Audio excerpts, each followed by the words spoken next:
सबसे पहले तो मीडिया के जितने साथी हैं, मैं आप लोगों को बहुत मुबारकबाद देता हूँ कि आज हमने जो प्रेस कॉन्फ्रेंस रखी, आप लोग उसमें तशरीफ ले आए। और मैं ये देखता हूँ कि मुमरा का जो भी मुमरा कलवा का मुद्दा रहता है, आप लोग उसको बड़ी ईमानदारी और सच्चाई के साथ आवाम के सामने रखते हैं। रही बात, कल आपने देखा होगा कि राष्ट्रवादी पार्टी के जो नगर सेवक हैं, वो राष्ट्रवादी पार्टी के नगर सेवक हैं। पहले ही वो लोग जो है घड़ी के सिंबल पर जीत कर थाना म्यूनसिपल कॉर्पोरेशन के अंदर वो लोग गए हुए।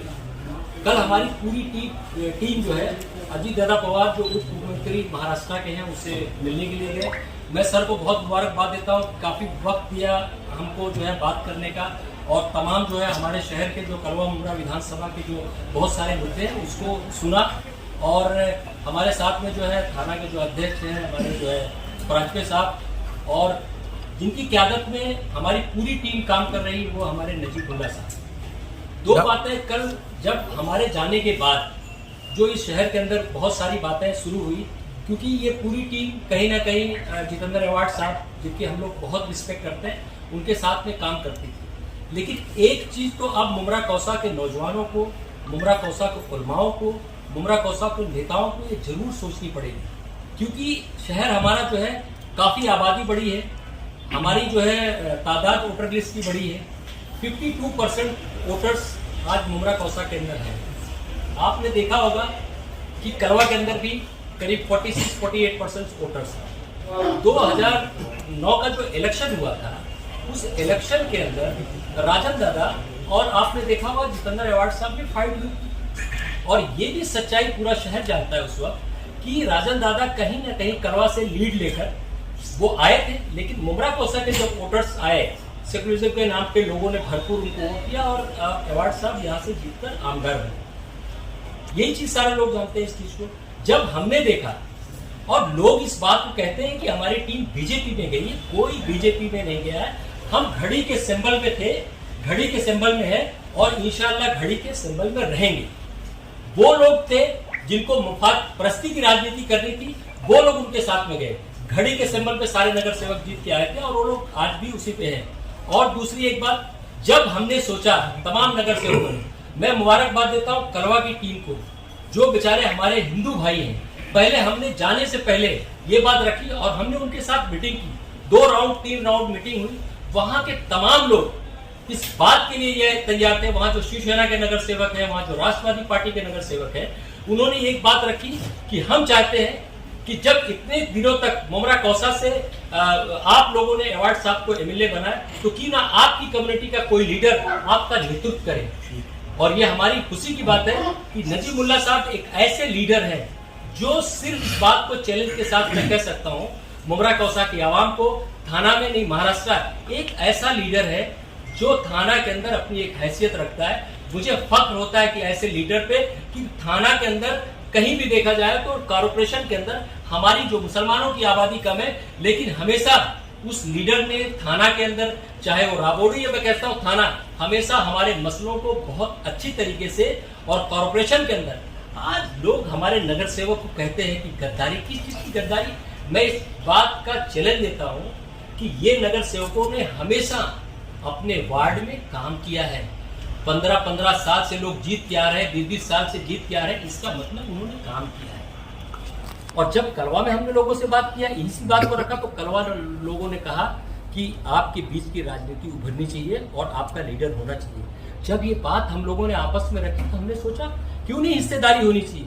कौन आदमी नहीं सोचता कि उसकी हिस्सेदारी बढ़े। जब हम जानते हैं कि मुमरा कौसा में एक अच्छी मुस्लिम लीडरशिप उभर सकती है, एक अच्छा लीडर यहाँ का आमदार बन सकता है, तो हम नजीब भाई के नेतृत्व में हमने सोचा, क्योंकि हमारा सिंबल भी घड़ी था, हमारी पार्टी भी एनसीपी थी, तो हमने सोचा क्यों ना मुमरा कौसा की आवाम को, मुमरा कौसा के लोगों को जोड़कर एक अच्छे नेतृत्व में हम एक बढ़िया अपना आमदार विधानसभा में भेजें, ताकि वो हमारे मसलों को, हमारी सच्चाई को, हमारी हकीकत को, हमारे मसलों को वो अच्छे तरीके से उठा सकें। सिर्फ बीजेपी के नाम पर हम अपनी हिस्सेदारी छोड़ दें, हम अपना घर छोड़ दें। हर आदमी, मैं कह सकता हूं कि कोई भी पार्टियां, बहुत सारी पार्टियां, हर लोग हिस्सेदारी की बात करते हैं। जब हमारी हिस्सेदारी की बात होती है तो उसको बीजेपी के नाम पर हमारे शहर में हमारे लीडरों को, हमारे साथियों को इस तरीके से टारगेट किया जाता है और बदनाम किया जाता है। दूसरी बात, विकास के नाम पर क्या इन कारपोरेटरों ने 15 साल अपने अपने वार्ड में काम नहीं किया? राजू भाई यहाँ बैठे, लगातार इनका परिवार आज 20 साल 25 साल से शहर की खिदमत कर रहा है। नेहा नाइक साहिबा यहाँ बैठी हुई, इनकी वालदा, क्या राष्ट्रवादी पार्टी ने उनको नगर सेवक बनाया था? नगर सेवक कहीं ना कहीं इस शहर की आवाम ने हफीजा नाइक को बनाया था। अश्विन राउत लगातार 15-20 साल से जो है नगर सेवक है, उनको क्या राष्ट्रवादी पार्टी इन लोगों ने बनाया था? साहब ने बनाया था? कहीं ना कहीं मुमरा की आवाम ने और समाजवादी पार्टी से वो जीत कर आई थी। जब आप कोई काम करते हो, जब आप दूसरी पार्टियों से तोड़कर अपनी पार्टी में लाते हो, तो उसको जो है उसको सही ठहराया जाता है। अब जब कोई अपनी ही पार्टी में रह के अपने सिंबल पे जीतकर अपनी पार्टी में रहता है, उसको गद्दार कहा जाता है। कहाँ का ये मतलब जो है सिस्टम है? तो यही कहना चाहता हूँ कि मुमरा कौसा के तमाम लोगों से, खासकर जो मैं नौजवानों से, कि अब हिस्सेदारी का वक्त आ गया है। 52% आप हो। मैं कलवा मुमरा की आवाम को और हिंदू भाइयों को बहुत बहुत जो है उनका शुक्रिया अदा करता हूँ, उन्होंने पूरी ताकत दी। 2 दिन पहले कलवा में हमारी ऑफिस की ओपनिंग हुई थी।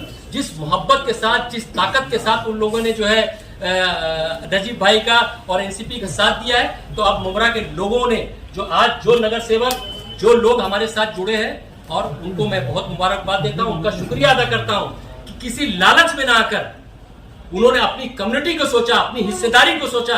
आज नजीब भाई के साथ पूरी ताकत से खड़े हैं। जफर नोमानी ये साथी, संघर्ष का साथी, मैं खुद इस बात को कह सकता हूं, मुमरा की एक आवाम को इसको बात को कह सकता हूं कि आज कोई ये इल्जाम नहीं लगा सकता।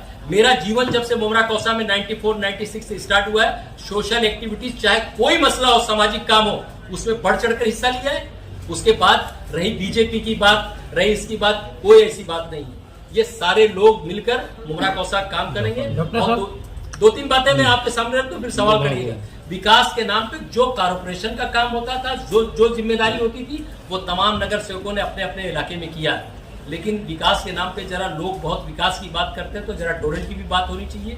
जरा आज तक हेल्थ एजुकेशन मिनिस्टर से तो हॉस्पिटल की बात होनी चाहिए। जब हैंगिंग गार्डन लाने की बात आई तो उसकी भी बात होनी चाहिए। सब हैंगिंग मार्केट की भी बात होनी चाहिए। और सबसे बड़ी बात और आखिरी बात मैं यहाँ के तमाम लोगों से कहना चाहता हूँ कि इस चीज को तो आपने देखा होगा, इस पे कोई भी सियासत करने की जरूरत नहीं। मैं आज भी साहब से कहता हूँ, आज भी तमाम साथियों से कहता हूँ, कब्रिस्तान पे कोई भी पार्टी सियासत ना करे। एवार्ड साहब यहाँ के आमदार हैं, वो मीटिंग रखें, बुलाएं तमाम नगर सेवकों को, बुलाएं तमाम एनजीओ को। जो आज कब्रिस्तान की हालत है, उस पर मिल बैठ के हल करने की जरूरत है। जब आप कब्रिस्तान बनाने की क्रेडिट लेते हैं, तो कब्रिस्तान के जो मसले हैं उसकी भी क्रेडिट आपको लेनी चाहिए।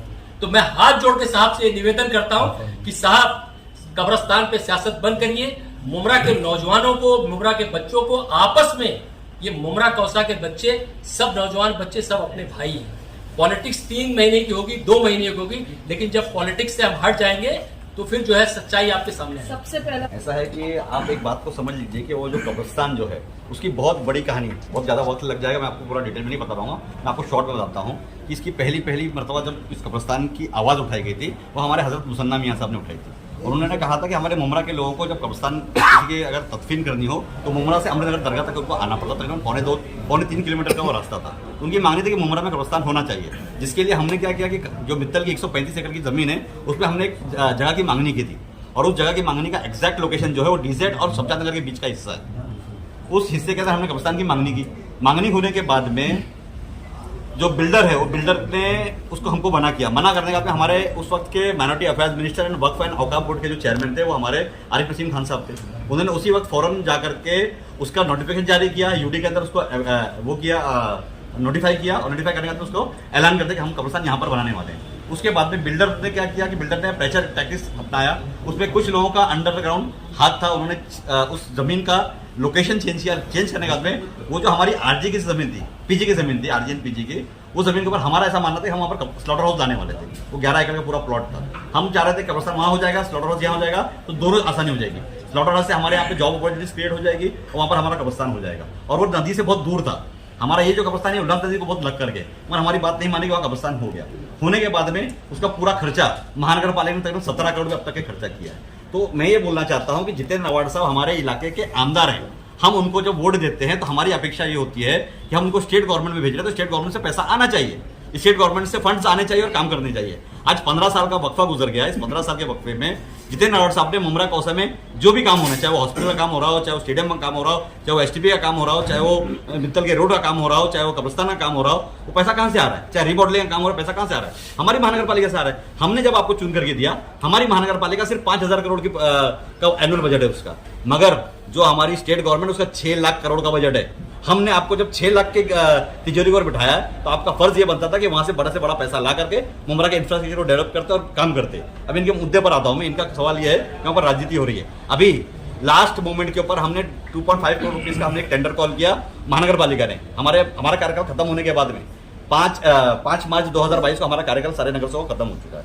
उसके बाद में हमने वो टेंडर कॉल किया, टेंडर लगा हमारे कई इंफ्रास्ट्रक्चर्स को। वो काम चालू कराने से पहले हमने वहां जाकर के बोला कि नहीं, इसको हमको अभी कैसा होता है ना कि हम बिट्स एंड पीसेस में काम करते हैं। हम क्या चाह रहे थे कि एक हिस्सा पूरा संपूर्ण तरीके से हो जाए, पूरा थोड़ा सा पैसा लाकर हम पूरे इलाके में काम करने की कोशिश करें तो किसी का भला नहीं होने वाला है। हम ये चाह रहे थे कि एक छोटा सा हिस्सा हो जाए। इसके लिए हमने ये सबके सामने बात की थी कि हम कम से कम यहाँ पे 2 मीटर की भरनी करेंगे, तकरीबन 6 फुट की भरनी होनी चाहिए थी। मगर उसके अंदर फिर बीच में अड़ंगा डाल करके महानगर पालिका में प्रेशर टैक्टिक्स यूज करके, वो एक आमदार है, एक आमदार का प्रेशर टैक्टिक्स हमारे से बड़ा ही होगा। उन्होंने उसको उस तरीके से काम नहीं होने दिया और हमारे अंदर अड़ंगा डाला। मगर उसके बावजूद हम गए, अब्दुल सत्तार साहब का जो हमारे माइनॉरिटी अफेयर्स मिनिस्टर है अभी, उनके पास जाकर के हमने पैसा मांगा। उन्होंने 5 करोड़ रुपये हमको ऑन द स्पॉट रिलीज किया।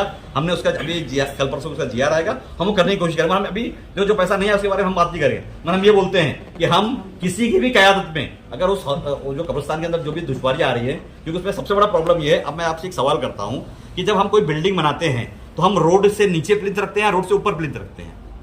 हम रोड से ऊपर रखते हैं प्लिंथ, ताकि रोड से जब वो ऊपर रहेगा तो पानी नहीं भरेगा। आज हमारा कब्रिस्तान जो है इस रोड से तकरीबन 1.5 मीटर नीचे भरने करके बनाया गया। नीचे उसके अंदर जो हमारे को WCL का लेयर करना चाहिए था वो नहीं किया गया। मिट्टी के भरने के अंदर कहा गया हम गुजरात से मिट्टी लेकर के आएंगे और करेंगे, वो नहीं हुई। आपको भी मालूम है शेवना कंस्ट्रक्शन ने जो काम किया है उसका सब प्लिट किया हुआ कॉन्ट्रैक्टर कौन था? पूरा मुमरा जानता है कि वो एक हमारे इधर का नगर सेवक का इलेक्शन लड़ने वाला एक कॉन्ट्रैक्टर है, जो नगर सेवक का इलेक्शन भी लड़ता है और सबलेट करके कॉन्ट्रैक्टर भी बन जाता है। और उसी आदमी ने ये आपने व्हाट्सएप के माध्यम से या सोशल मीडिया के माध्यम से सुना होगा कि बबलू सैयद साहब ने उसके खिलाफ साफ तौर पे कहा कि हमने 1 रुपए में मिट्टी बेची, उसको आपने 100 रुपए का उसका बिल बनवाया है। तो इस तरीके से 17 करोड़ रुपए का उसकी बाउंड्री वर्क और भरने का काम किया गया, जिसके ऊपर हम मुतमईन नहीं और हम उस टाइम पे आवाज उठाए। इसकी सबसे पहली आवाज जो हमारे अजीज बाटा साहब ने उठाई, हनीफ कामदार साहब ने उठाई कि नहीं ये कब्रिस्तान। हनीफ कामदार ने जो आवाज उठाई थी वो जमीन के हेर को लेकर के उठाई थी। इन्होंने जो आवाज उठाई थी वो क्वालिटी को लेकर के उठाई थी। पर उस वक्त में ऐसा हुआ कि हम सब ने मिलकर के उसको टैकल किया। हमारे पास समझ में नहीं इसकी हमारी गलती है और हम फिर दोबारा भी कहते हैं आपसे कि हमारे से बहुत सारी गलतियां हुई हैं। हम इंसान, हम कोई फरिश्ते नहीं है कि हमसे गलतियां नहीं होंगी, हमसे गलतियां हुई हैं। हम उसी गलती को सुधारने के लिए आज यहाँ पर बैठे हैं और हमारा ये फैसला है कि इंशाल्लाह इस बार मुमरा कौसा के अंदर अगर हमारी नुमाइंदगी बढ़ती है, हमारी हिस्सेदारी बढ़ती है, हमारी कौम की हिस्सेदारी बढ़ती है, हम मुमरा कौसा में जो भी इंफ्रास्ट्रक्चर डेवलपमेंट करना है उसको अच्छे तरीके से करने की कोशिश करेंगे। मैं आपको एक बात ये बता दूं, बार बार हम एक बात कह रहे हैं कि हम बीजेपी, हम किसी बीजेपी को नहीं जानते, क्योंकि बीजेपी का जो सिंबल है उसकी निशानी कमल है और हमारी निशानी जो है वो घड़ी है।